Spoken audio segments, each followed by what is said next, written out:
यस्तो QR scan गर्दाखेरि तपाईँको यहाँ आइरहेछ श्रम संस्कृति पार्टी भनेर। तपाईँले यो भिडियोमा हेर्न सक्नुहुन्छ श्रम संस्कृति पार्टी हर्केर माटेहरूको चर्तीकला।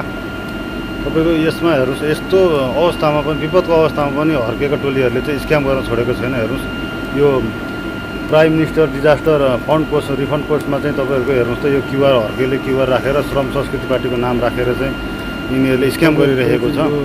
तपाईँहरूले प्राइम मिनिस्टर सरकारलाई सहयोग गर्दाखेरिमा चाहिँ सहयोग गर्दै हुनुहुन्छ भने स्क्यान गरिएपछि तपाईँहरूले चाहिँ क्युआर स्क्यान गरेपछि विचार गर्नु होला है। तपाईँहरूले पहिला एकदम विचार गर्नु होला।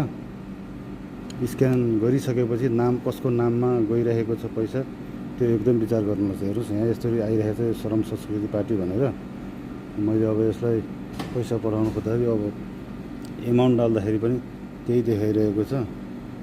हेर्नुहोस्, एमाउन्ट डालेर मैले नेक्स्ट गर्दाखेरि पनि यहाँ हेर्न सक्नुहुन्छ, श्रम संस्कृति पार्टी नै देखाइरहेको छ। तपाईँहरूले यो प्राइम मिनिस्टर विपद कोषमा चाहिँ सहयोग गर्दाखेरि तपाईँहरूले चाहिँ एकदम ध्यान पुर्याएर मात्रै गर्नु होला। त्यो अरू नाममा आएकोहरूमा चाहिँ सहयोग नगर्नु होला है। एकदम स्क्याम बढी भइरहेछ, यो श्रम संस्कृति पार्टीले स्क्याम बढी गरिरहेको छ। तपाईँहरूले एकदम ध्यान दिएर चाहिँ स्क्यान गर्दाखेरि नाम कसको नाममा आइरहेको, कसको नाममा पैसा पठाउँदै हुनुहुन्छ, त्यो एकदम विचार गर्नु होला तपाईँहरूले।